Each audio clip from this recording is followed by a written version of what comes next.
पहचान पर अब मौत का साया मंडरा रहा है। खतना चेक किया जा रहा है, गोली मारी जा रही है, भाईचारे की अफीम में हिंदू निशाना बन रहे हैं। हमने चेताया था, अब सच्चाई सामने है। मुर्शिदाबाद से लेकर पहलगाम तक हिंदुओं पर हमला पहचान पूछकर ही हो रहा है। सल्तनत से जुदा किया जा रहा है। यह सिर्फ शुरुआत है। वैसे तो शुरुआत बहुत पहले हो चुकी है, लेकिन ये काफिरों के अंत की दूसरी शुरुआत है। हुआ तो 90 के दशक में भी हिंदुओं का पलायन कश्मीर से था, लेकिन तब डिजिटल युग नहीं था। तब बोलने वालों की आवाज नहीं पहुंच जाती थी, क्योंकि सुदर्शन नहीं था। आज के इस डिजिटल युग में यह नया काफिरों का संहार अब अगला नंबर आपका भी लेकर आ सकता है। यह चेतावनी दे रहा है।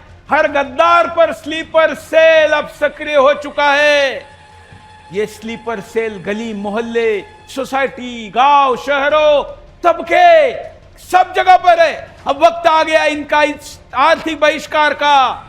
नाम पूछकर गोली मारी जा सकती है, तो नाम पूछकर खरीदी क्यों नहीं की जा सकती? विस्तार से मुद्दा देखिए।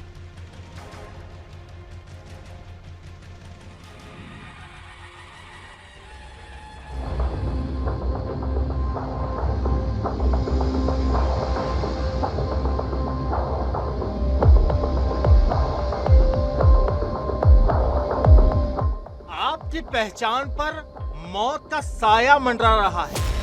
पहचान जानने के लिए वो आपकी पैंट खोल रहे हैं। आपके घर में घुसकर हिंदुओं का खतना चेक कर रहे हैं। बिना खतने वाले काफिरों का सर तन से जुदा कर दे रहे हैं, गोली मार दे रहे हैं। यानी जिहादियों का कट्टरपंथ अब हिंदुओं की जान का दुश्मन बन चुका है। हम कहते थे ना कि सांप को दूध पिलाने का नतीजा गंभीर होगा। हर अब्दुल एक जैसा ही है।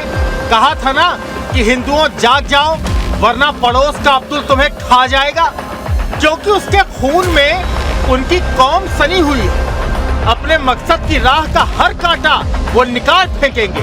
लो, शुरुआत हो चुकी है। मुर्शिदाबाद में हिंदुओं की पहचान पर ही तो हमला किया गया। चुन चुनकर हिंदू प्रतीकों और पहचानों पर खुला अटैक किया गया। पहलगाम में खतना जांचकर पैंट खोलकर गोली से भून दिया गया। क्या कर पाए आप तो मजहब नहीं सिखाता, आपस में बैर रखना वाली फैंटेसी में जी रहे हैं। भाईचारे की भांग पीकर चित हो चुके हैं। आपको लगता है कि मुर्शिदाबाद से लेकर पहलगाम में हुआ है ना, हम तो सेफ ही हैं। नहीं जागे तो जल्द ही आपकी ये गलतफहमी भी दूर हो जाएगी। आपने आतंक की दस्तक को पहचाना ही नहीं, कभी हल्के में लिया।